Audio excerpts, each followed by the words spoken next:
Hi, and welcome to the Lone Star Play podcast, where we sit, eat, chat, and repeat. I'm your host, Patrick Scott Armstrong, and we are coming to you from Austin, Texas. The Lone Star Play podcast is produced by Texas Real Food. Go to texasrealfood.com, and you can search your city for local restaurants, stores, butchers, farmers markets, and more who are using organic, fresh, artisanal, and local sources. It's a fun site that brings all natural options all together. Folks really hadn't thought about vote by mail or suppression or how that happens before, but now that we're seeing elections there need to be options, there needs to be a vote by mail option, there needs to be some online, at least for registration or requesting your ballot, etc. Things that we don't have here in Texas. But people now see what happened in Wisconsin. We were in the middle of a text bank and we had to change our script telling voters about how to vote because the law is right in the middle. And so that just makes it so difficult. And so now it's we've got this 2020 election. We have the misinformation campaigns that we know that are spreading. We have serious issues with access to voting all across the country. And we've got some primaries, still to come. And we've got the runoff election now here in Texas. Early voting started on Monday. But we just, it's about being informed, and it's so difficult.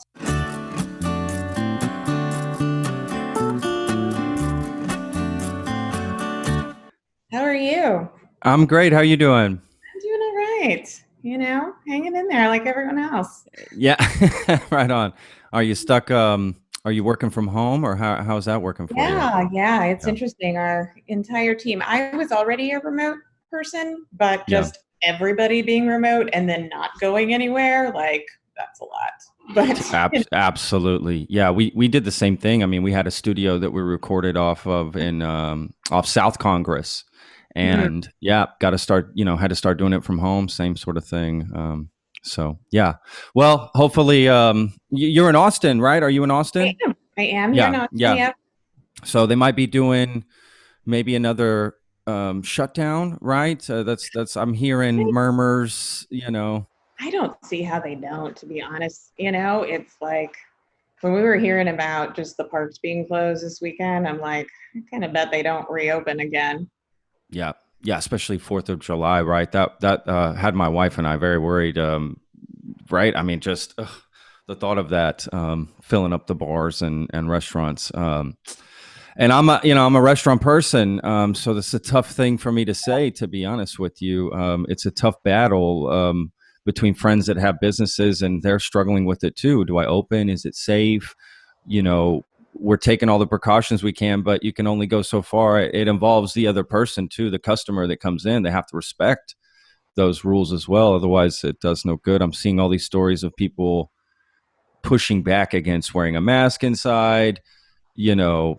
Whatever, just giving, people that are working hassle and stuff. So yeah, that does bother me. I don't know. It's just so crazy. I'm with you. I mean, I love restaurants. I've lived, I'm from San Antonio, but lived in Houston for a year and lived here in Austin about 6 years. And, they become like your family, and you just have your issues. I mean, my boyfriend and I, we have these 3 food trucks that we frequent, and then this is the place we get our breakfast tacos, and this is the place we get everything, right? And so even just seeing them struggle or hearing about restaurants shutting down.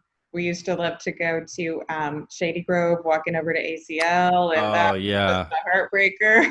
Oh, my super heartbreaker. I had a food truck called Boca in Austin for about 5 years, and we were right down the street from them for the first 2 years, off Lamar, right behind Tom's Market there.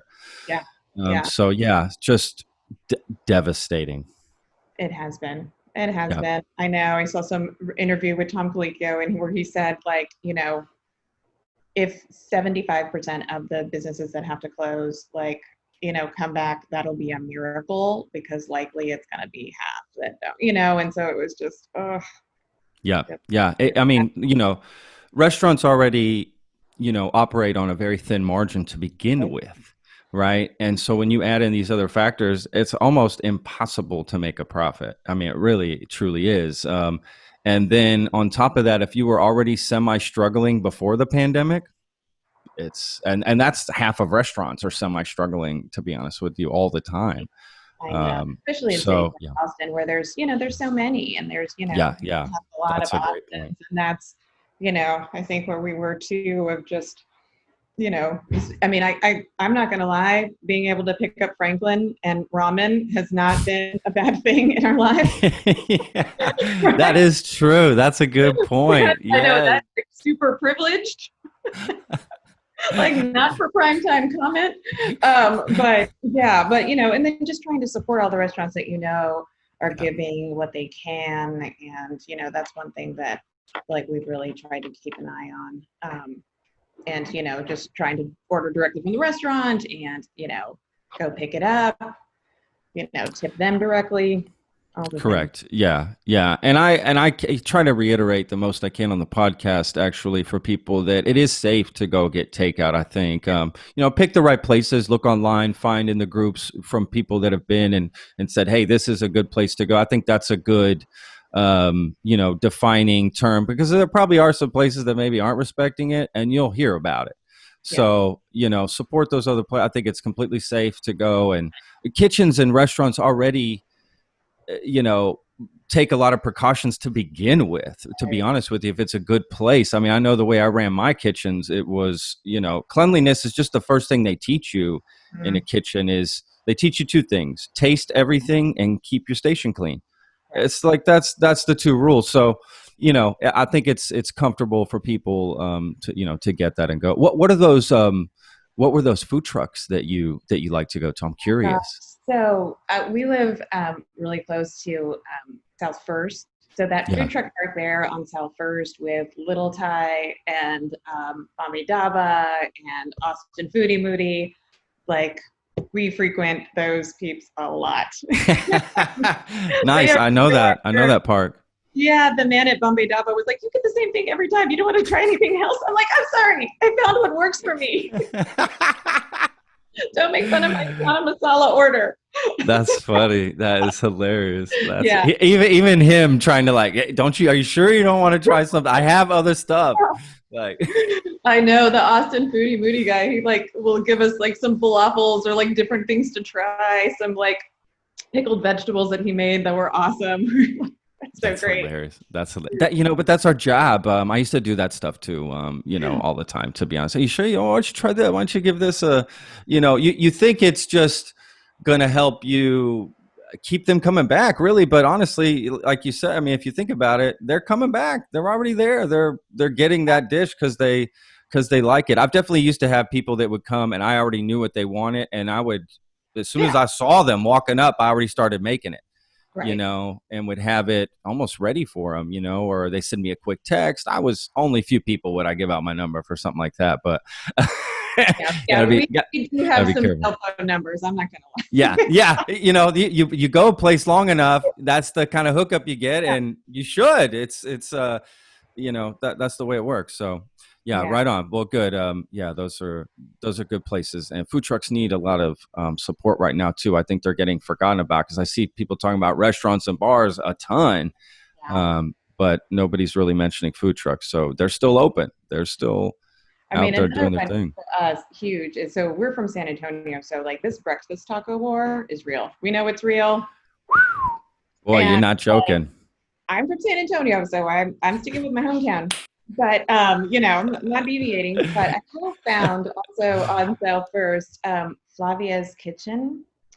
So this woman, Flavia, and her two daughters, they have, really authentic, but they'll still give you like a potato and egg taco with cheese and an egg.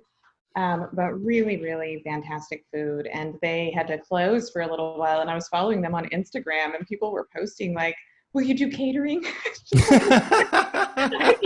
Like, please. Because I can't get in my kitchen. So people are like, when are you coming back? Oh my gosh. Yeah. That's what food will do to you, right? You find a good place. Oh, that's crazy. Do you cook at home a lot? Do you like to cook at home? I've started to, because it's like one of those things where it's like, okay, we can eat out every single day because, we're luckily both work from home and, still have our jobs. But if we want to keep our cholesterol level at like normal, right? That we probably should do some more. So I learned how to make the New York Times marinara sauce, which I'm sure my boyfriend is sick of because I'm like, oh, hey, interesting. but I found something that I know how to do, so we're having it once a week, buddy. Too bad. We're having it once a week. I love it. It's like Tuesday marinara night. Get used to it. I know. He's like, right? can't you just make a tray of enchiladas? I'm like, no. I'm making New York Times marinara. That is hilarious. Gosh. Yeah, I cook at home a lot. Obviously. Yeah. I guess not obviously. But yeah, Right. I do cook a lot. Yeah, that's it's interesting with you mentioned the breakfast taco thing. It is very true. I actually did like a battle of the breakfast tacos one time against a couple food trucks from San Antonio, and they beat me. I'll say it here. They beat me. The vote was not for Boca, was not for me. They just won. I didn't really grow up with breakfast tacos, to be honest with, like, my mom's from Mexico City. So I grew up with tacos and whatever, but they don't serve really breakfast tacos in Mexico, right? They'll give you the eggs and stuff on the side with some jamon york, and then you got your tortillas that you just roll up and pop, go to town. So, but I love the breakfast taco thing. I mean, you can't go wrong with the taco, period. You really can't. I know. Right. I feel like that, working at Supermajority and having, really colleagues from all over the country and, many of them in DC and New York, and like having to go to DC so often. I was like, oh God, like this breakfast taco thing. Like, if I had a really long stint, I would be like buying my own stuff and tortillas to DC. But, when I bring them here, like to Texas, it is like, here are the restaurants. Like, here's where you need to get some barbecue. Here's where you need to go get breakfast tacos. And, like, you got to get your staples. That's interesting. So it's like food is just much more a part of the life than maybe it is there. It's more just like on the schedule, maybe. Yeah, I mean, they really are. I mean, I'm not going to lie. I mean, I think that because DC is so diverse and they've just got cultures from all around the world, like, you're going to get great Ethiopian food in DC. Like, that's true. You're going to get better Vietnamese food in Houston than you are going to get in DC. So, I mean, it's like those nuances, but, they like their food. They're just not, it seems very rushed. Like, there are like fine dining places that I feel like are more, and then like the food scene, like food truck scene, I feel like there has gotten bigger, and would see people, like, there would be a line of food trucks, like, on K Street or whatever. But right on. It's not one of those things like, you're in DC, you have to have this. 100%. Yeah, absolutely. Yeah. I used to live in Philadelphia, but it's been a while, in my late 20s. And I would go down to DC and eat or whatever. But again, it just never felt like, I mean, Philly was like a place to eat. New York City was a place to get great food. But nobody ever, any of my friends were like, we got to go to DC and get some, food. Like, nobody ever said that one time. So, it's just a different energy. I guess it is for whatever reason. So let's talk a little bit about Supermajority. I've been doing a lot of research on this, and it's, as a man, like I love it. I'm all for it. Obviously, I talk to my wife a lot about it, to be honest with you. And I'm just super excited to talk to you about it and sort of get to what this is about, what people can do to support it, what men can do to support this cause. I'm curious about as well. I'll just sort of let you take the reins here. Maybe we can start with how it launched, because it just launched, right? So. Yeah, no, it did. We turned one on April the 29th. So not long ago, right? That we've been I continue to call, like, I feel like it resonates more with people when I'm like, we're a startup. They're like, oh, okay, that makes sense. I'm like, okay, Austin people. But for Supermajority, really the like premise that Cecile Richards, Ai-jen Poo, Alicia Garza were really thinking about is that women are the majority of voters, are the majority of donors to political campaigns, are the majority of volunteers many times, but don't have political power. So even though all of our work is going into really like the wheels of the political environment, the power does not exist. So what do we need? What does it mean to build political power for women? And every time I'm talking to my family in San Antonio about like, what are you doing again, Mia? It's like building political power for women. this is how we can, like, I really, the short and sweet of it. But, and we believe that, come November, women are going to be the vast majority of voters, especially women of color and Black women. And so for us, this is an opportunity through Supermajority to give them the resources, to give them the tools, to talk to their friends, talk to their families, talk to the women in their lives about voting, about the importance of voting, about participation, so that we are then building the largest woman-to-woman voter contact program in the country. And when we do mobilize and win and have been able to like demonstrate, here is what we stand for, that accountability for elected officials. I can't tell you how many times, and I saw it, on the Beto Senate campaign as well, where it was just like all of these women that were just driving and like hitting the pavement like every single day. We need to have a values platform that we're then saying, okay, now that we've got you elected in office, you need to be making sure that you're passing policies that improve the lives of women, that childcare and elder care, that we are safe at work, that we are paid equally and fairly, that we have access to the healthcare that we need without barriers, and that these are, like in order to win the votes of women, in order to, have women do this work for you, that you are really standing on these principles. So it really is a twofold of not just gaining really political power, but also access to really what we deserve, and that is gender equity. Absolutely. I mean, 100%. It's crazy to me that anybody would be against something like that, like in my mind, but there are, right? There's probably even women against this cause, Yeah. right? Is that not crazy? It is. I mean, and that's one thing that we talk about a lot, because we are, we're launching a variety of different programs, which I'll get into as well, but really addressing sexism within women is, and when you think about 2016 and how much of that existed in the presidential race, or you've seen it even in local races. Yeah. And we know that you have to ask a woman to run for office at least 8 times before she'll say yes. For a man, it's 2 to 3. Wow. And that's really just questioning, am I qualified enough? Am I prepared enough? Do I know enough? We even see in polling, when you ask women why they didn't vote, is that they didn't feel informed about the candidates. They didn't want to make an uninformed decision. Wow. And right. So, I mean, it's just, it is really so much of that, like getting out the information, making sure that it is accessible. It's not scary. It's not, I think that a lot of times people think about activism as protesting in the streets.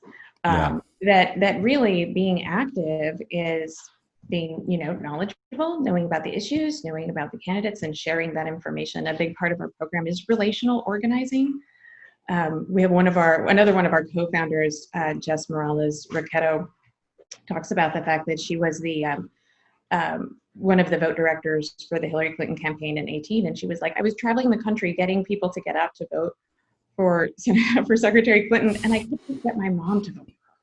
Like, the amount of work sometimes that you have to do, like with your own family, with your own friends, in your circles. So like we have this training opportunity to really, how do you have those conversations, and how do you do so in a way that, is not threatening for you and not threatening for the, the person that you're talking to. But these are real situations. And obviously 2020 is very different.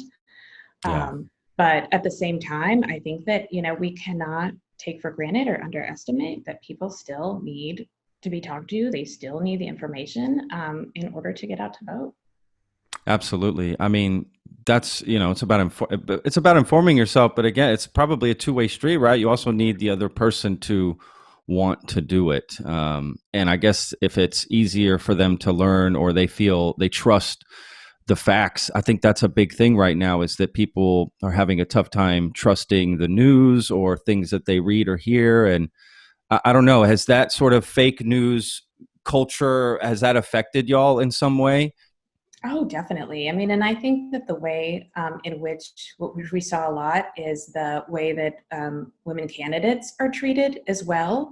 Yeah, in regard 100%. to, the way that they dress or how many years they have over someone doing a job, when you would have never asked a man that same question. So I think that both in the candidacy and also in, what women think and feel about issues, so many assumptions made instead of really asking women, like put more women of color and Black women on TV when you're having guests, right? Like make sure that there is that representation. But we are launching actually next month. No, this month. I'm like, how is it July already? Really, you're right. Because it just all of the days just blend together. But we're launching a training program for emerging leaders that we're calling Majority Leaders.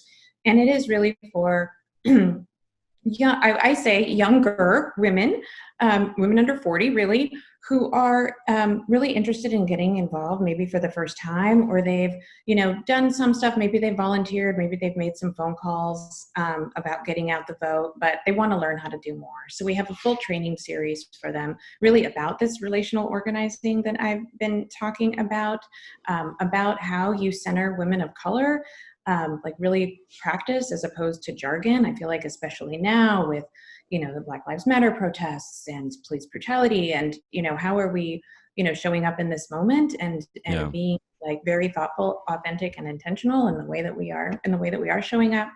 But then also looking at this misinformation and how to dismantle it. And I think that it's, difficult. We had another one of our staff, people we were talking about this training who said, yeah, I just got like a horrible, like incorrect, false article from one of my aunts that was, like, where did she see this? How could she have, posted this? Like I've even, like my mom has sent me stuff and said like, is this really the Biden campaign or is this the trolls? I'm like, oh my God. Man. Like, you just don't know. And so really, as much as we can educate ourselves about that is so important. And then we have a module as well around voting rights and the 19th Amendment, as you know, women's suffrage 100th year anniversary this year. However, it was only white women.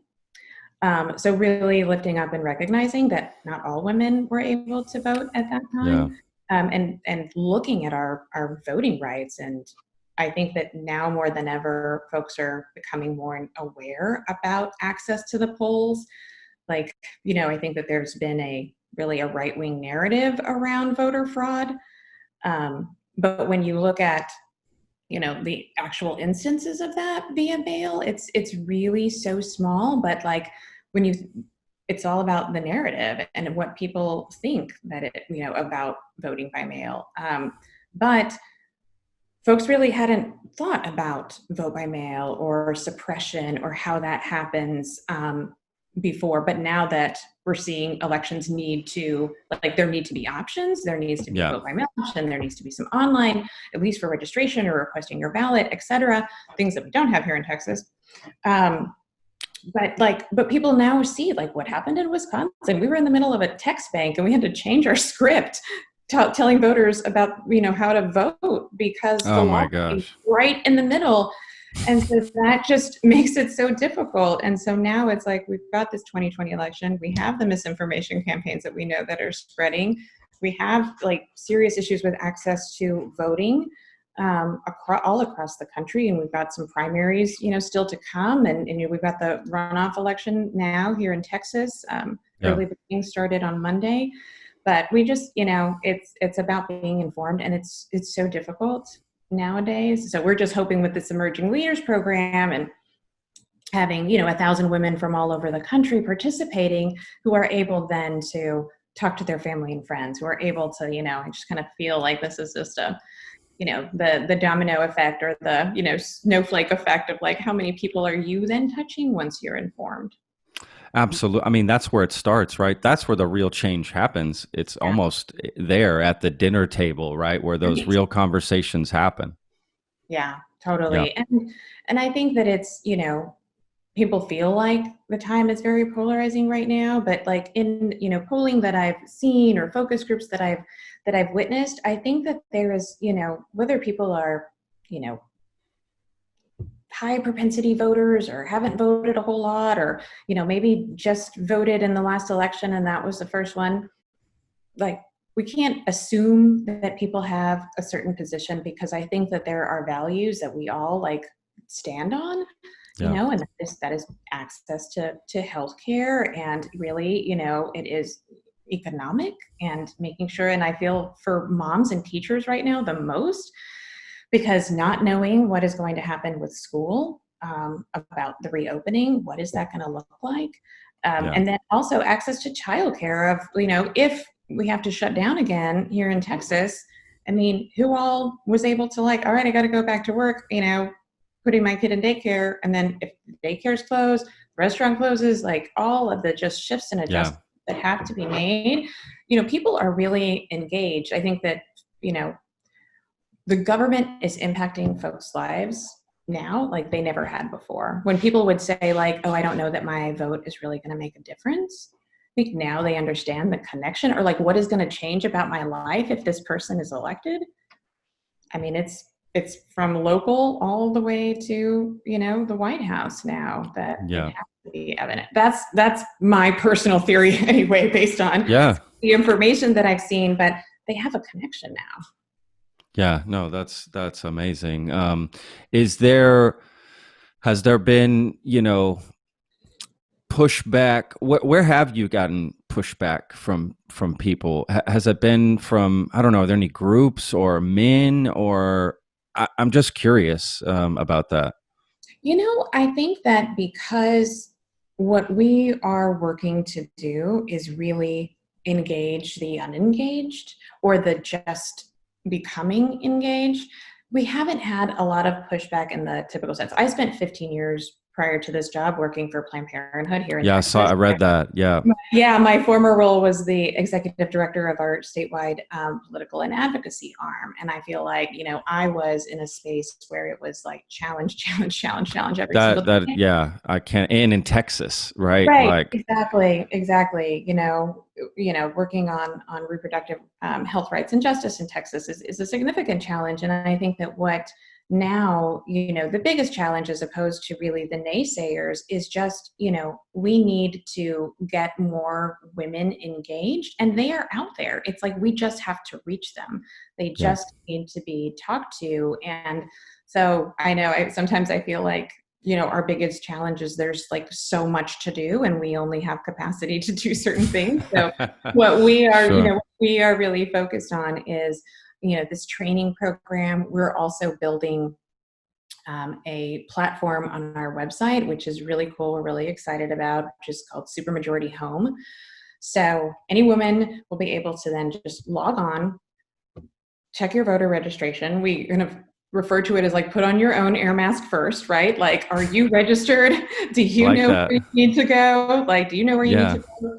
And then also be able to look at different opportunities to get engaged. So like, if there was like a local campaign or a statewide campaign or others that, and not electoral, but really more focused on, issues that are happening right now. I mean, I think that now more than ever, we need to make sure that we are lifting up, both the fight for Black lives, and also, this COVID response from the federal government. People are hurting. We need to give them the opportunity to make their voices heard, but also they'll have opportunities to engage with other women from all across the country, and they'll be able to contact voters directly, and be able to send this tool to folks in their network to be like, hey, check this out, get your voter reg information, find out where you're registered. And like, here are so many more actions you can take right in this site if you want to. And just being able to, like, we think of it as a one-stop shop, both to get yourself checked out, and then also to be able to engage others, both folks that you know and folks that you don't know. Yeah, so absolutely. That's exciting to me. But yeah, I think like when I think about like naysayers and challenges, I'm like, oh man, it's more of like, we've got so much work to do between now and November 3rd. A lot of work. Absolutely. Yeah. And it's, closing fast, I feel like, it really is. But, I don't know, from the polls I've seen, we've got the lead. I'm a registered Democrat, so I'm not afraid to say that on the podcast. I've talked about it already. But the way things are now, I wish they'd hold the vote today.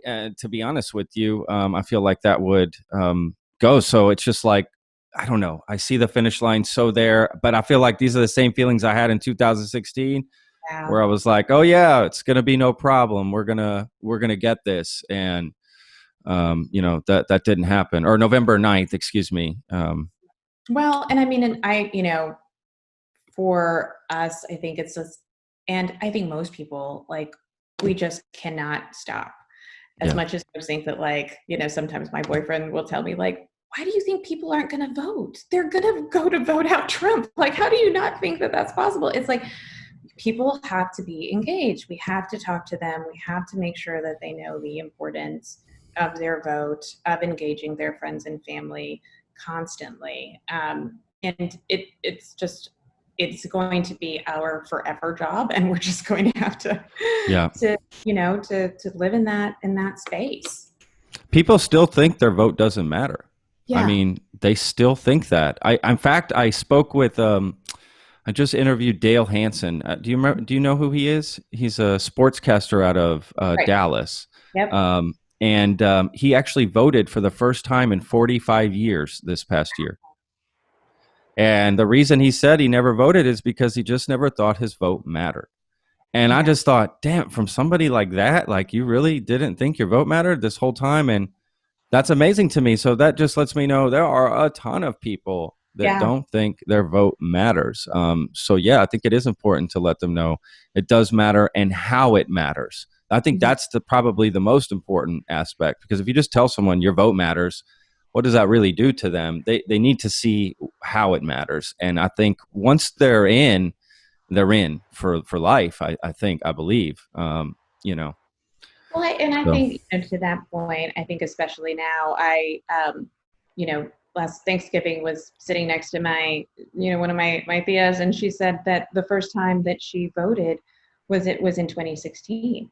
Wow. And she's a citizen, like, she's, in her 60s, like, she, like, it's not as though there was a time in which that, precluded her from voting. Like, she's always been able to vote.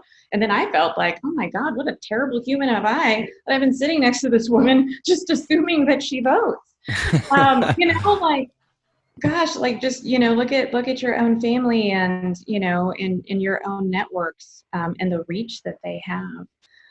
Especially, but I mean, that's a great example too, I think, with Dale. I mean, like, you think that somebody, like, oh man, like, you've got it together. Like, you're everybody, like, you're, exactly.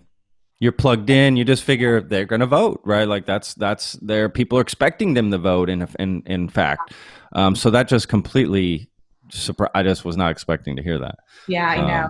We hear, like, from, so many women, especially, that, it's difficult when you have, especially when, like, the polls are not very accessible to you, or, you got to pick up the kids, you got to get home and make dinner. Like, 100%.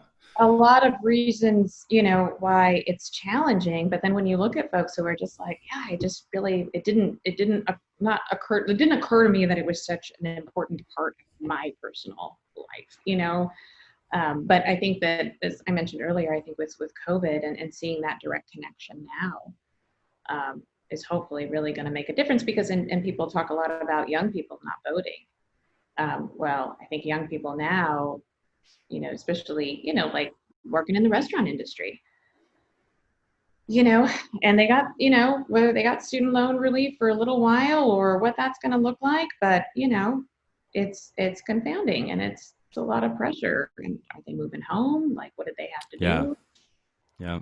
Yeah, that's a good point. They're, that's the very frustrating part for me, is seeing, being told, okay, stay home, close your business, do all this stuff, but hey, still pay 100% of your rent, your utilities, your taxes, right? Yeah. And we're not going to help you out, or we're going to offer this way to help you out. You got to work super hard and go through this whole maze of whatever paperwork and this, that, and the other to maybe get some help. So it's just it's just so frustrating right now, the response from the federal government and even some of our state government in that sense. It's tough when you tell people stay home, but there's no relief for it. If you're already living paycheck to paycheck, it's almost impossible to make it through. So yeah, that's what concerns me the most right now, to be honest. Yeah, no, I mean, it is. And I think that, there was discussion that this week that Congress would be passing, or that they did, in fact, extend like the paycheck protection. But that is only, there's a cap, and it's only for so long. Like, how long are we really just going to keep kicking the can down the road, especially when you look at states like Texas, where, we reopened probably a bit too soon. And now we are in the situation that we are in, where folks are doing the flip flop back to working or not working. And then all of the paperwork that then comes with what that means, and the adjustments in your life. So it is it's going to be a consistent battle through, as we know, through election day, and like making sure that people know how to make their voices heard, especially women right now. We talk, and Cecile's done a ton of interviews about the way that women have been impacted specifically. And I mentioned this earlier, just with, childcare. I have a good friend who, she and her husband are both teachers. So before the school year ended, when they were in school, and they have 3 kids under the age of 10. So it was Wow. we have to be on Zoom teaching our kids at school, and we have our kids at home. And it's like, when you think about people's lives and the just layers upon layers of ways that they are impacted. And there's nothing to be done right now, and that other than vote. Honestly, this is our opportunity, and we've seen, as you said, the impact of local leaders and our state leaders on, when you've got Mayor Adler saying this is too soon, and the governor saying not, and here we are. So being able to see really the dichotomy and the difference is really startling. But that's where I think our role at Supermajority is like, let's build the best tools, let's make it accessible, let's make sure that we have the information that our members need, let's make sure we're getting women into, as we know, women are, you are married, this, they're really in the household, who are really plugged in and connected, and in so many ways we've seen so many women that are heads of household, and that, and when we are really trying to convey as well that what good messengers women are in their communities, to their families, to their friends. And this is really how we are going to increase, not just voter participation, but representation at all levels of government. Yeah, absolutely. My wife's actually from Spain. She became a citizen. Look at how multicultural you are there. Yeah. I lived in Spain for a few years, became a resident over there. And we honestly probably still be living there had the job market not been so bad that, I had to come back to the States. But yeah, she became a citizen, I guess, a few years ago. And it's all new for her, to be honest with you. This is a whole new government. There's a lot of pushback from her side of things, of just how she sees it run here, but it's interesting because her perspective is just this fresh set of eyes on things that I've seen my whole life. So it's been real eye-opening, honestly, to get her opinion on a lot of things and how she sees it. And she's all about women's rights, of course, and wants to see that happen, because in Spain there's still a lot of this hierarchy of the man belongs here and the woman belongs here, and she grew up with that, and so she fights against that immensely, and that still exists here too, right? It's still it's still something that exists, and I can't even believe it in 2020 that there are people that still think that way. It baffles me. Like, how does Supermajority go attack that problem, in the sense of this regression that people are just probably forever going to have? Or is it something you just kind of like, let's not even worry about that, like you said, we have so much to do, let's just push forward? Yeah, well, I mean, and that's a big part of it. I mean, it's connected. It really goes hand in hand. And one of the things that, or one of the really issues that we've been pushing forward and bringing up, is that when you look at the way in which that racism and patriarchy are so connected. Yeah. If you look at what white supremacy is and looks like, right? And so we have to think about how we are lifting the voices of women, especially women of color, that we are centering them. And because it's not just like, oh, well, yeah, that's the right thing to do. It's like, these are the women who are actually closest to the issues, and they are closest to the solutions. This is why they do make better leaders. And I think the more that we have a platform called Supermajority News. And so we were able to get a news designation. It was really super exciting. And we have reporters on the team who really just look at women who are living their everyday lives, but are superheroes, right? Just activists on the ground. We're, getting ready to write a story about a woman in Navajo Nation who is just doing amazing work. But also looking at how are we lifting up the women who are leading and telling stories, right? We need to make sure that we are like exemplifying and lifting up the women who are doing the courageous work, like on the Hill. I was able to recently host or moderate a panel with Representative Veronica Escobar and Sylvia Garcia, our two first Latinas elected to Congress from Texas, which is awesome.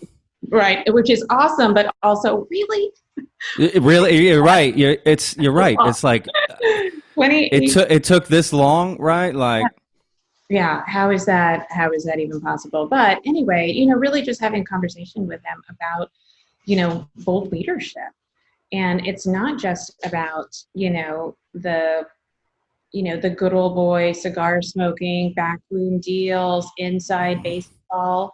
That we have women who are leading the charge, who are like speaking the truth and, speaking truth to power in ways that we haven't seen before. And I think that, the more, the number of women that were elected to Congress in 2018, phenomenal, most ever.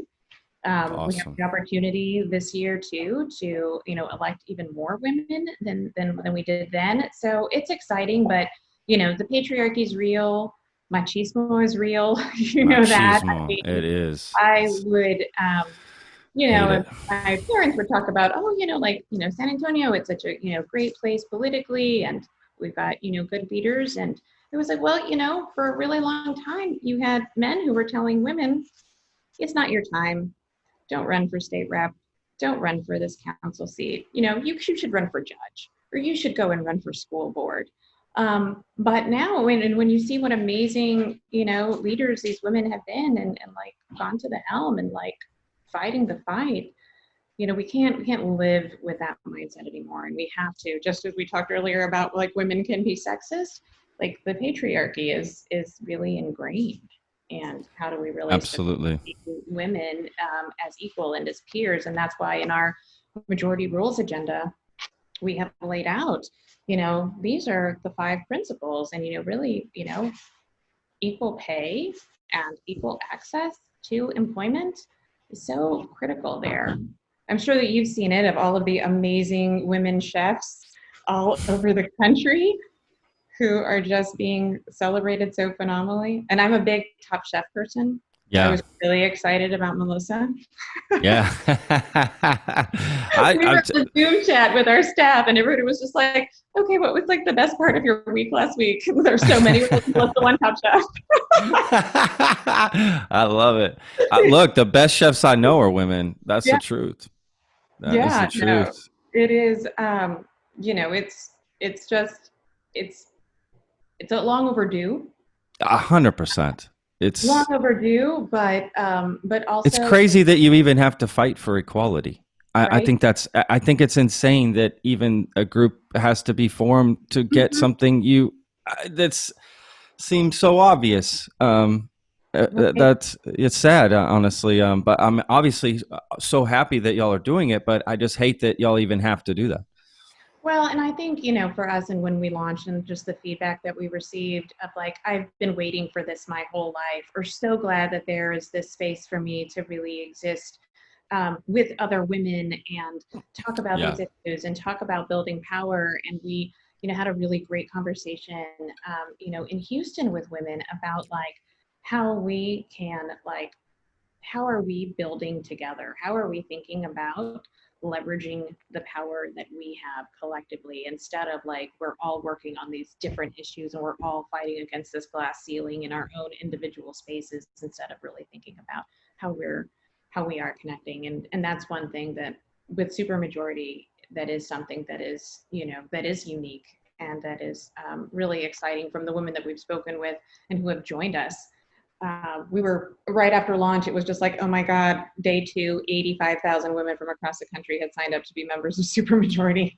Wow. I know. And that was, that was, Cecile and Alicia and I, Jen, doing some interviews on the morning shows. And it was like, just took off. Well, like you said, people, there's women that are looking for this. Yeah. And we get a lot of questions at our info at supermajority.com of men saying, can I join? Can I be a member? We're like, absolutely, of course. Oh, really? I was going to ask that. Okay. Yes. No, men can definitely be members of Supermajority. We hosted our webinar series last year, and we'll be launching again this year. But many women would type in the chat, my husband is here with me. We're listening together. That's awesome. Really great because it is. I mean, it's just like, such a wonderfully just informative, but also like, what are the things, what are the tactics and tools that we can do? Like, how can we use our voices really to lift up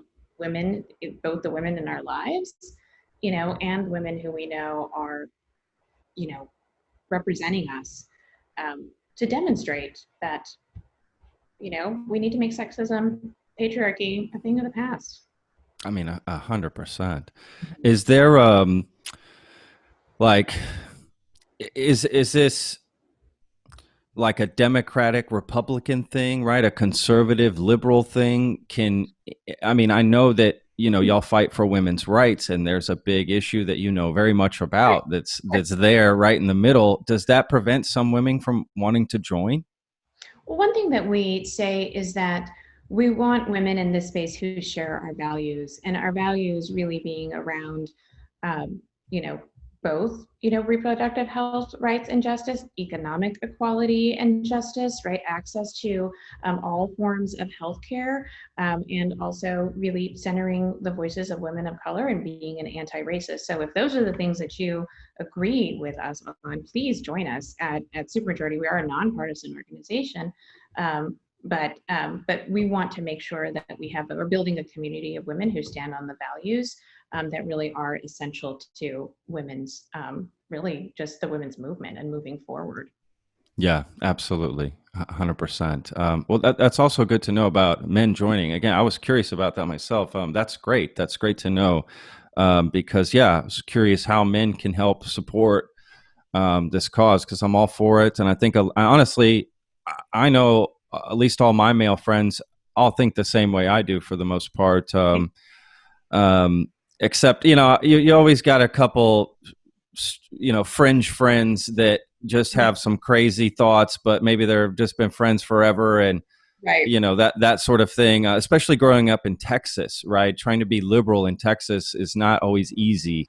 So you're always going to have conservative friends and family, as well. That's just tough. And I guess it's just, I'm looking for ammo on how to respond to some questions that I might get. So like one thing might be, would let's say, men, for some reason, men have a problem with feminism. Is that word connected to y'all's, program, or is that something y'all stray from? Is that, I'm just curious. I say this from a place of, sure. I hope it doesn't sound ignorant. I don't know. So I'm just asking. Yeah, no, and I think that we forget as a society that all feminism means is that we have equality of the sexes. Agreed. If you're anti-feminist, then you don't want women and men to be equal. And it's, it's really just as plain and simple as that. And so then, yes, absolutely. And we are an intersectional feminist organization, understanding that women's lives are touched by so many issues, including their, race and ethnicity and how they identify. So, it is for us making sure that we have a understanding about what that means, as well as it's about the stories. You're not going to necessarily get people with, the buzzwords or the like, either you are this or you aren't, but really of, hey, did you hear the story about this woman from Arizona who is doing this exceptional work and leading her community to X, right? Or, how can you share different stories? And especially like, being from Texas as you are and as I am, like of the women who are really leading in their communities. And it really forces people to look at leadership in a different way. And also the value that really like intrinsic, huge value that women bring to leadership in the way that they are empathetic, in the way that they have experienced life differently. Like there are so many things that make women really amazing leaders, and that too should not be threatening. It should be like, great, welcome. Yes. You know what I mean? Agreed. How can we work together? And I, as much as, and that's why I always talk about too, share our content. We have different, stories that we feature, and then also different facts that we lift up, which I think that, folks will, forget. When you think about the fact that, and I was doing the math because I was asked to do a quote for a children's book, but of like when I figured, I did the math of like, because my grandmothers did not really get the right to vote when suffrage, right? And they weren't born at the time, but even like when it was time for their voting age, they did not have access to the polls, right? So then it's just kind of like, you look at just how far back it was, like even just, 4 or 5 decades, that actually like in the 70s was when Native women and, Latino women were like really voting, in the 60s. And so it's just like, you think about it, it's not that far away. Yeah. And crazy progress that has had to have been made, to really, because there is a like law passage of, access, and then there is real access. So, the fights that our ancestors have had, that our moms and grandmothers and great grandmothers have had, to get us where we are here today, and really thinking about, how is that the story of this country, and how do we live that authentically? And that's where I feel like it's, there's so much embedded in these conversations, and we have to like start light. That's one thing that we talk about with Supermajority, is that like this has to be engaging and fun. And that's where I think like as you share content or share stories, it really is about those like identities and people and their lives. We always say that your story of self is the most powerful of wow. how you came to be who you are. And that was, I was a roundabout way of talking about this quote that I did for the children's book, but it was like, I'm my grandmother's like wildest dream. Like the fact that I would be mobilizing women to vote, that I would have gone to college, that I would have, had experience leading an organization. That's, tremendous. And we need more of that. And we all need that. It's better for our communities. It's better for our, for our kids being able to see that leadership. Yeah, it's awesome. It's about being around it. It's about seeing those personal things. A lot of times people are scared of what they don't know, and they just act out on that. I think a lot of it comes from fear. Me personally, I grew up with my mother being a very strong person in my household, someone that I looked up to. She, moved to America in, I think, 74, somewhere around there, and married my dad like a year later. Like my mom and dad didn't even speak the same language. My dad didn't speak Spanish. My mom didn't speak English, and they made it happen. And my mom, I guess I just never realized the struggles my mom went through, to be honest with you, till I became older. Cause just when you're growing up and your mom's your mom, you just that's how things are. And I just never thought about it. But, when I look back and I think, wow, what my parents went through to even be together. First of all, I know they got a lot of pushback. Like my father's family at the beginning didn't want my father to marry my mother, being from Mexico, and she was Catholic. That was just like the end of the world. And my mom won them over by just being herself and being around them. And they got to see, look, this woman's great, right? She's just like us. Like there's no real difference. And that's what it took. But before that, they were scared, and they pushed, and that honestly opened their eyes to the world. They changed, that my grandparents changed because of that, and they became more open about everything. And all it took was that. And my mom could have easily said, "Oh, forget you guys, I'm just whatever." But she didn't. She took the challenge, and I felt like she's always had that challenge here her whole life, trying to prove to people that, just because she's from another country and has an accent, she's no different from you. And I know that sounds crazy to say, but that's just a struggle, right? It's a struggle. And being a woman on top of that, she's just such a powerful woman. Shout out to my mother. I respect her so much. I love her so much. She's taught me everything about strength and power. And my grandmother from Mexico as well. My aunts from Mexico. Women have just been such a big part of my life and leaders in my life, to be honest with you. And I would definitely like to see more of that. I'm all about women being leaders, and yes, of course, equality. And gosh, yes. Well, your mom sorry, I didn't mean to. Yeah. And I think that it's, when we think about the matriarchy and the role that, women have played, as mothers, as sisters, as, just family and friends that have been such rocks in people's lives.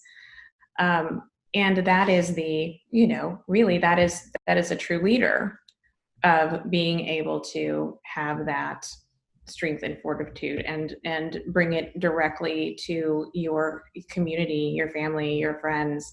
But that's exactly as you said. We need to see more. That it has been far too long. Well, you must have had amazing food growing up. I can't even imagine. I did. I really did. I did.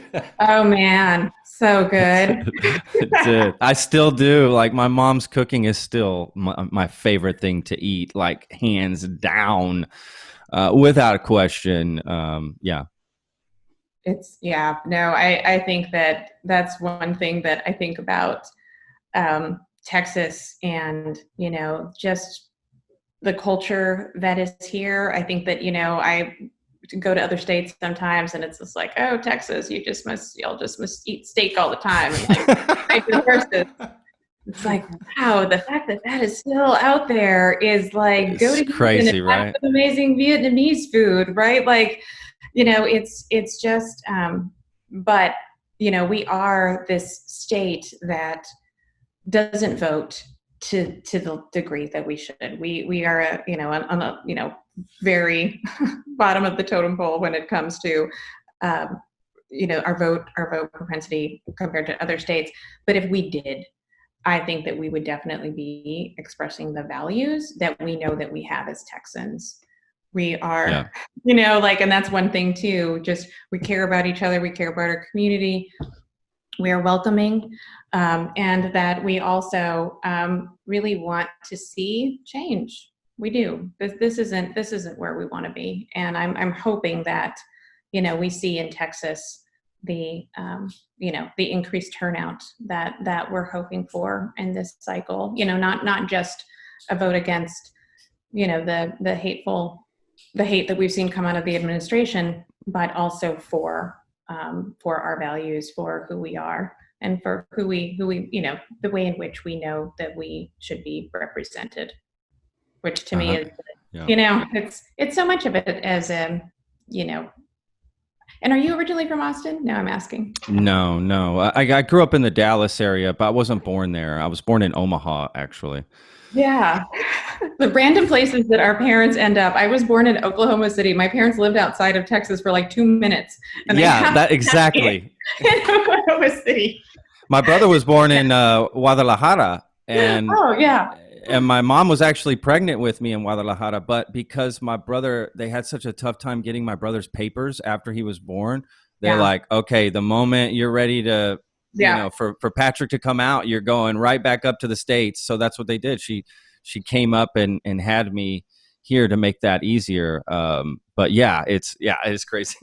Yeah, no, I know everybody has their story, but I do feel like, as much as, the battles that we have of Dallas and Houston and Austin and San Antonio or whatever, like we really are Texans and we care about our state. And I think that we got to do the right thing. And I really hope that we collectively do. And I know that women are doing the hard work right now to get that done. And, pay attention, please follow we're in early voting time right now for the runoff, a lot of opportunities. But then, make sure that we've got folks that are ready to go in November and who are participating. I think that that's one thing. And as I've said about Supermajority in our programs, is that we've got, made it easy, trying to make it easy in order to participate, right? Make it easy, make it fun. We want to get people engaged, and just standing together is what this is all about. Yeah, there's strength in numbers too, right? Like you're joining a group, it just can give you that strength to do something you would never do on your own, right? And I get that. I get that feeling of wanting to feel that. So yeah, that's amazing. Look, there's a couple things before we go that I do want to talk about real quick. One is like, this is more just for people listening. Okay, let's say I sign up on the site. What happens after I sign up? Like what's going to happen to me? So you go to supermajority.com, which is our website, and then you click on become a member. And it's free to become a member. There's like, you're not now all of a sudden going to get ads or something ridiculous, right? But really becoming a member is because we want to be able to engage with you and provide information, political information that maybe we wouldn't be able to do if we were, if you didn't sign up as a member. So sign up as a member. And then you'll get opportunities to engage and get involved. We did a call earlier this year, on a Zoom with Stacey Abrams. And I watched part of that. It's great. And talked about voting, talked about voting rights and talked about voter infringement and suffrage and et cetera. But I think that, as becoming part of this community, there are all opportunities to participate. Then you're going to get an opportunity to sign up for our Supermajority home, which as a member, you just go and you log right into, but then that will give you all of the information that I mentioned earlier about checking your registration, voter, and especially right now that voting information is really confusing, especially 100%. Especially in states ridiculous. Like with the voter registration deadlines, and then with, then this is when early vote starts. And if I don't set my registration by this time, and then like vote by mail, like I'm really proud of my mom who like last election cycle, she's like, I'm voting by mail. It's really great. Awesome. I'm going to take you out for a margarita now. Right? Like, great. But it's, it's understanding what all of those deadlines are and being able to get that information. But then it's also, how can I participate? How can I become active and make a difference? How can I, help women who are being impacted by COVID? How am I helping, especially, Black women who are fighting on the ground at these, organizations and doing tremendous work. But it's, so we see it really as an opportunity. It's not just information for yourself and for voting, but it's also really about how can you, this larger community of women, both in your state and across the country, support that work and be part of the largest women-to-women voter contact program in the country. Talk to voters. That's our goal, right? Like that's awesome. That's the whole deal is as Cecile says, is voting. And getting out to it's where the real change happens, right? Exactly, I mean, exactly. It really is the safest manner that we can, especially in this time, to get to the polls is most important. And as I mentioned, for 2021, it's going to be all about accountability. And how are we making sure that the policies that impact women, that are moving our lives forward, are actually getting through, making their way through Congress and eventually passed, and at the state level as well. So important. Yes. As we know, all of the state laws that then make their ways through the courts, we got to stop them in their tracks. It's a lot of times there's such a disconnect between federal, state, local, right, a county even, right? You just start to get this disconnect between everything, and it's very frustrating as a voter. Just as a citizen of, just here, it is. It's so frustrating. I'm curious where, first of all, accountability is, that's number one, because it's always great, right? Everyone gets behind voting for someone. We get them in, and then it's like we turn our backs and start living our lives and don't, hey, what about this, and this you said you were going to do? So I think that is so crucial. I feel like that gets overlooked so much, is the accountability part. So that's awesome to hear. Right. It is, and that's why we say it is and being an activist really is every day. And we have to think about it that way, that it's not just about like, okay, well, I did my part and I voted and I like volunteered this one day and now I'm done. It really is, how are we working every day to create change? And that's what it's going to take.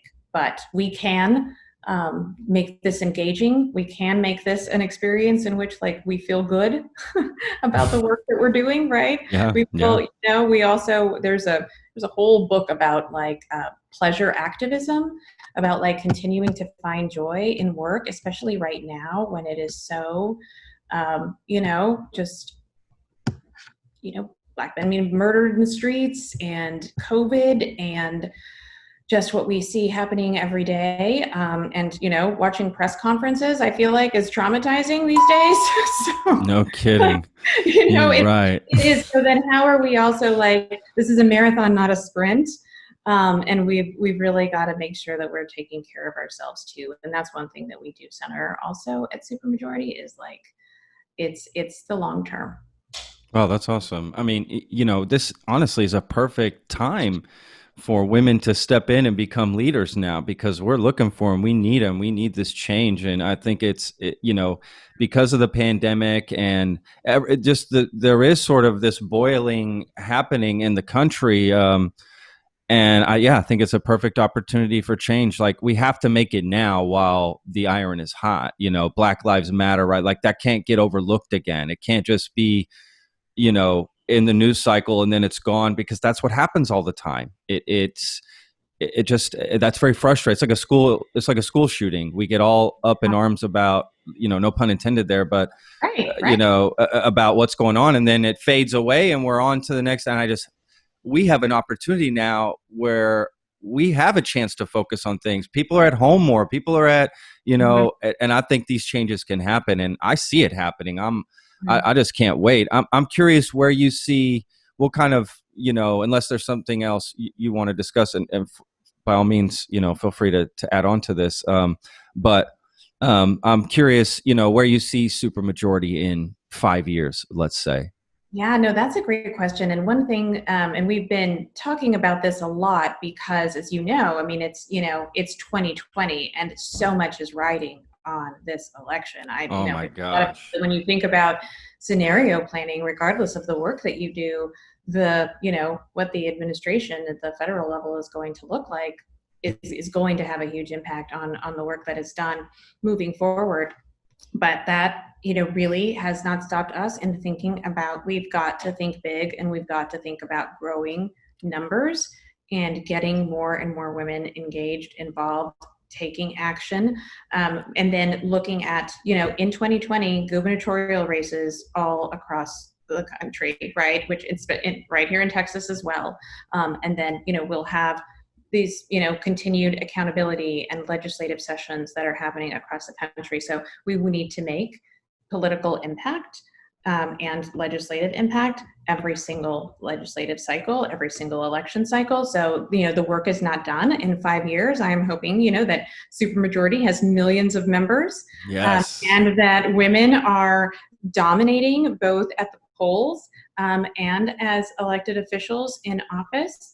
And, you know, one thing I feel like is, you know, we neglect to talk about as well, but, you know, these policies that we want pushed should be creating more opportunities for women. Like, if we're talking about equal pay, we need more women to be on Fortune 500 boards. We need more women who are, you know, who are restaurant owners, you know, and not just, you know, the executive chef. We need to see that women have just really made strides in a variety of industries. And also when it comes to domestic workers and especially, you know, these essential workers that we talk about, and they weren't so essential before. Totally, right? Totally essential now. But how we're thinking about, you know, fair pay, and how we're thinking about like helping women, you know, break cycles of poverty. Like it's real, the things that we're trying to do. It's not just like, okay, great, you know, we'll be able to, you know, have a virtual like election night party and call it a day, right? This is for the long term. And that's what Supermajority is about. It's long overdue. I mean, again, it's It's just ridiculous. We haven't gotten there yet. But I'm just so happy that this group exists and that it's going to continue to grow. And it helps everybody. I just know that there's going to be, I just know Texas and I know certain men and they're just idiots. And I know that they're going to see this and think, oh, it's just for women. Oh, and I just hate that. That's what kills me the most. And I hope that, maybe even listening to this podcast, that they'll even just sort of understand that, again, it's not about that, right? It helps us all in the end. But the fact that women absolutely deserve equal rights, I mean, hello, it's such a crazy thing to even try to convince somebody. I guess it's the same thing with Black Lives Matter, right? Just, it's crazy that you even have to convince somebody that is, how you should think. Right, or that it even needs to be said. And that it even, where I think that, this isn't, Black Lives Matter, it's not and we're so fortunate, Alicia Garza, one of our co-founders, is a co-founder of Black Lives Matter. I saw that. And, this intersects all so much, right? When you think about like what they're talking about with, divesting from police is, people don't see it as like, well, what we're saying is that maybe we shouldn't have tanks and shotgun, like machine guns for police departments, but maybe we should be doing more like funding for schools and communities, right? Exactly. Like here's a way, so that and then when we think about policies that impact real change, like this is not just a separate movement, like this is really integrated. When we talk about anti-racism like that, how that can change communities and the way that people, not just women, people are treated, makes a tremendous, can make a tremendous difference. And for folks not to see it as, oh, this is that issue, or this is separate from me and my life, because it is all, we are all one here, and we need to stand up for one another. But I did want to mention as well, follow us on Instagram, follow us on Facebook. We are the Supermajority, at Supermajority on Twitter and on Instagram as well. But be able to get the information. You can still sign up for our Leaders Program, which is really exciting. So that deadline is on Friday. And, we'll have a lot of interesting campaigns and other opportunities through home coming up. We'll also be hosting a day of action on September 12th, which is super exciting, thinking about different ways in which we can engage women all across the country to take action and kick off the 52 days before the election. So not a dull moment that we have in between there. I'm not heartbroken to be stuck in Texas with all the good food. Usually my job is on the road.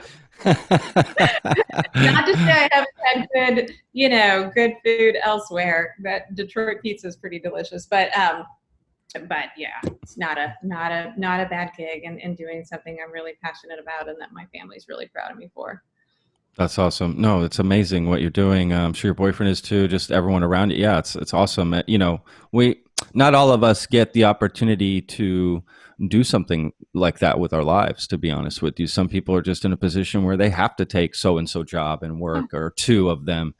So I think it's great. It's great. And it's great that you realize that as well. I think that's even more important. So absolutely. And, awesome. And they're the unsung heroes, to be honest. The people who are working the two jobs, and the people who are still, and in this environment especially. And as we think about those that we love in the restaurant and food industry who are hurting, I think just thank you for your podcast as well. I think highlighting both issues and Texas cuisine, which I include the breakfast taco. is so very, very important. So appreciate you for all you're doing. And it sounds like you've got an amazing wife also. She's awesome. She's 1,000 times better than I could ever be, to be honest with you. I learned so much from her. It's crazy, to be honest with you. So yes, she's amazing. That is awesome. I was trying to even think about like what other restaurants that do you go to here in Austin? What are your faves? That's tough. Gosh, yeah, I love Emmer and Rye. off of, that's probably one of my favorite places in Olame. Yeah. Probably my two favorite places in Austin. And there's a place called Daidu. Oh. No, excuse me. Maybe I'm pronouncing it right. It might be Daidue, I think. I get it wrong every time I go there. I know what you're talking about. But you know what I'm talking about, right? Yeah. Yeah. It's just, butcher shop and food, and same with Salt and Thyme. That's why I like Salt and Thyme, butcher shop, and get some food, because I still eat meat. I'm all for still eating meat. So yeah, that's where I go. Yeah, no, we had my boyfriend had a buddy who worked at Salt and Thyme for a while, and we were living on the east side, and it was like, oh man, that place is good. It's so good. I interviewed those two guys one time, and they let me like film in their butcher area and stuff, and just amazing. I just love going to eat there. They have this burger. It's just so legit. It's just so good. Plus, I like knowing where the food is coming from. Like, I like that. We need more of it.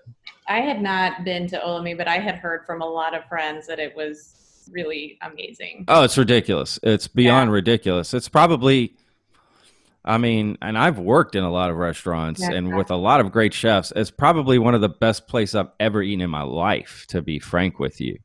Nice. Wow. Yeah, it's it really is. It's just a unique experience. Don't expect big portions. I will say that. Yeah. Oh yeah. No, I feel like a lot of these, restaurants, you know what to expect. Yeah, the quality. It's about quality, not quantity. Okay, you're not going to Outback.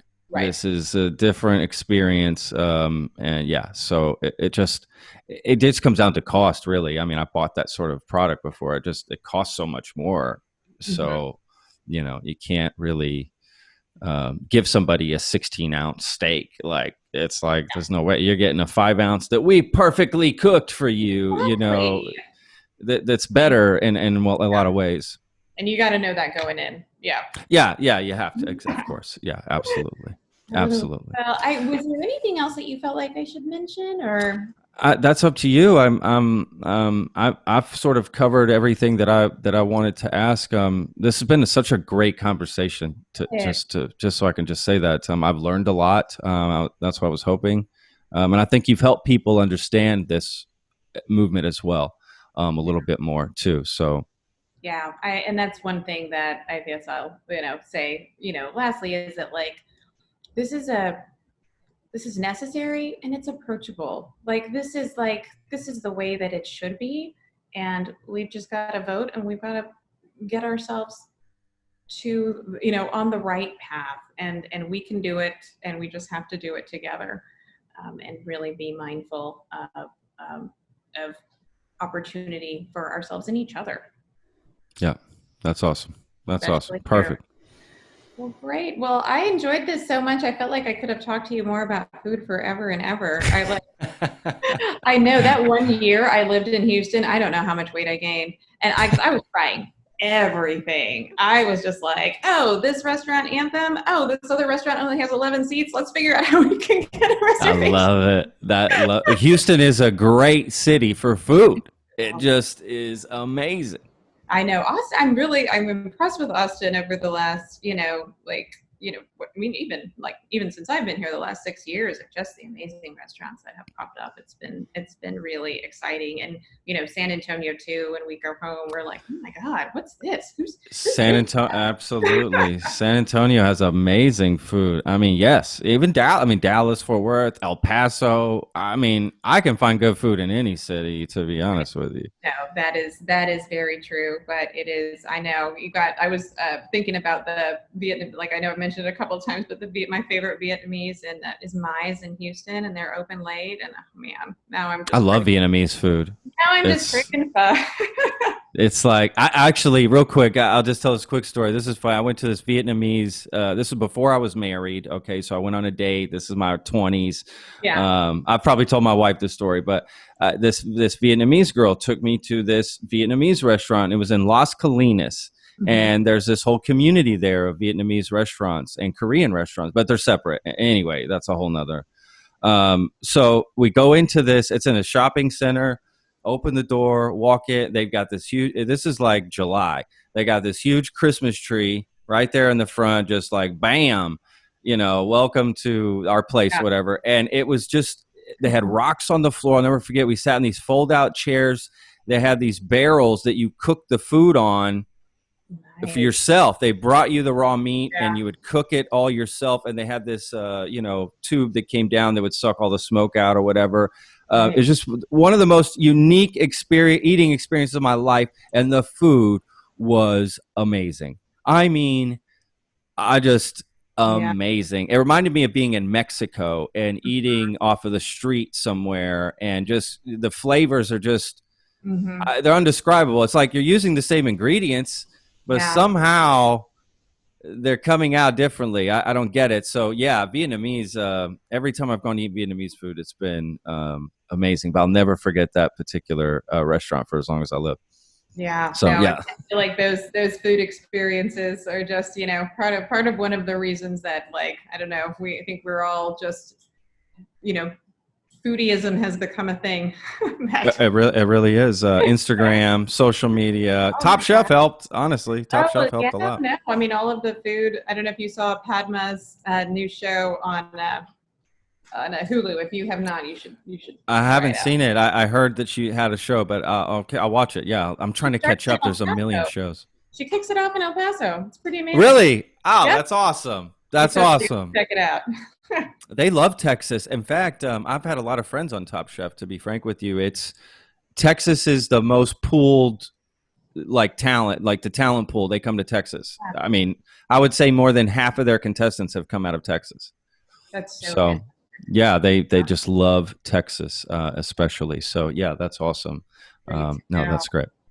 That's great. Thank you again so much for having me and for being interested in Supermajority and the work that we're doing. And it's amazing. If we have a chance on the platform to do something that's good, why wouldn't we do it? I mean, it absolutely makes the most sense. It almost feels like it's our responsibility, to be frank with you. Well, that's incredible. Thank you. Appreciate you for thank you. Using your time and voice to support the issues that matter in this very critical time. Oh, that's awesome. And thank you for taking the time. We really do appreciate it. So thank you again. Enjoy the rest of your day and enjoy the 4th of July weekend. Yeah, you do the same. Good to talk to you. Thanks so much again. Bye. Thank you. Bye-bye. All right. I really hope you enjoyed that podcast as much as I did. If you have any questions for me, please feel free to email the podcast at patrick@texasrealfood.com. And don't forget, you can check us out on Apple Podcasts, Spotify, Stitcher, all the different places you can get podcasts. You'll find us on there. Or you can just go to our website, go to thelonestarplate.com. And you can check us out on YouTube if you want to watch it. We video these now, on a little webcam here, and go to the Texas Real Food YouTube channel and you can find it there. Make sure to follow Texas Real Food as well on Instagram and Facebook. Subscribe. And if you are so inclined, please leave us a review anywhere you can. Follow us on Spotify or leave a review on Apple Podcast. That would really help us out. Thanks again for listening. Really do appreciate it. Without you guys, what's the point of doing this? So if you have any suggestions on how we can make the show better, please let us know. Thanks again. Be safe out there. Wash your hands.